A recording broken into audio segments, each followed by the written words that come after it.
All right, welcome back, everyone. This is the second video in our over-the-counter medicine safety lesson. And in this lesson, we are going to learn a little bit more about over-the-counter medicines. Again, I'm Grace. And I'm Jordan. And we are second-year pharmacy students at UW-Madison. Now that we know a little bit more about over-the-counter and prescription medicines from our last lesson, we will talk more about the drug facts label.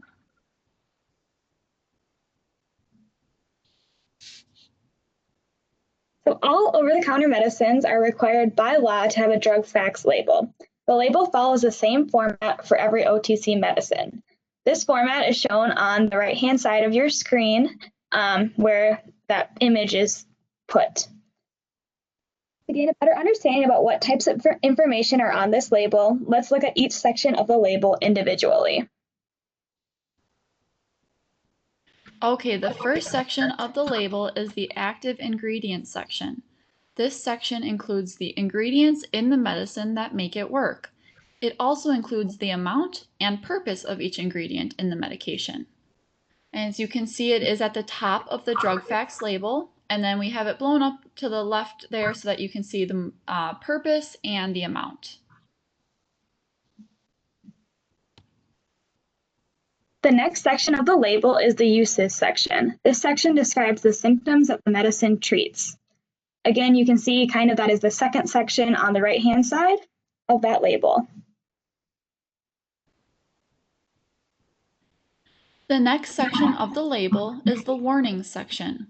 This section lists safety information about the medicine, including side effects, the questions you should ask a healthcare person before taking the medicine, and which medicines to avoid taking at the same time as this over-the-counter medicine.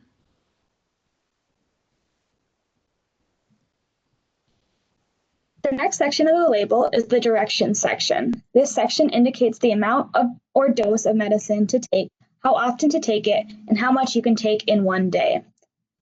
As you can see on our example label, sometimes the dosages can get a bit tricky. For example, on our label, it says children under the age of 6 should ask a doctor to figure out what dose they should take. Sometimes you do need to talk to your doctor or pharmacist about how much medicine you should take. The next section of the label is other information. This section tells you how to store the medicine and where you can find the medicine's expiration date. How you store the medicine can sometimes be important to making sure the medication will work to help you feel better, so it is very important to know this information.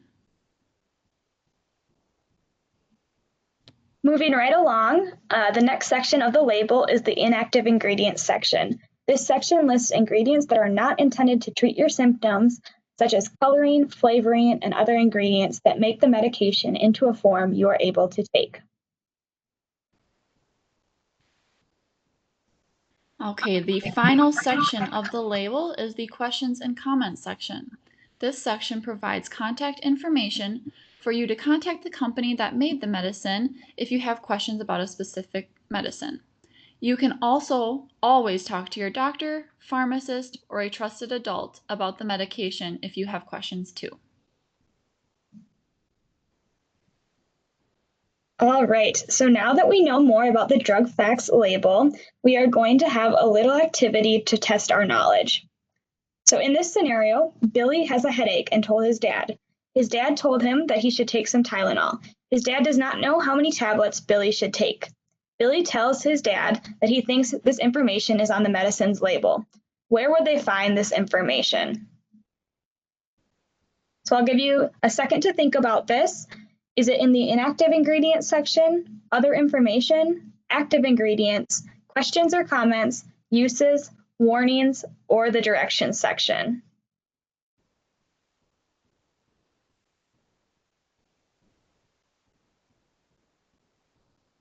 That's right, it is in the directions section. Okay, now for another situation. Ooh, Billy's headache is gone. Now they don't know where to properly store the Tylenol. Where could they find this information on the drug facts label?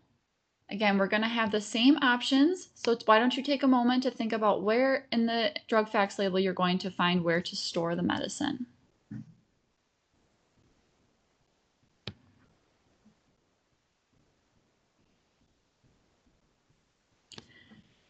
And the correct answer is the other information section. Good job knowing how to read your drug facts label. That wraps up our second video here about OTC medicine safety. We hope you learned a lot about the drug facts label, and we will see you guys again in our third video. Thank you very much.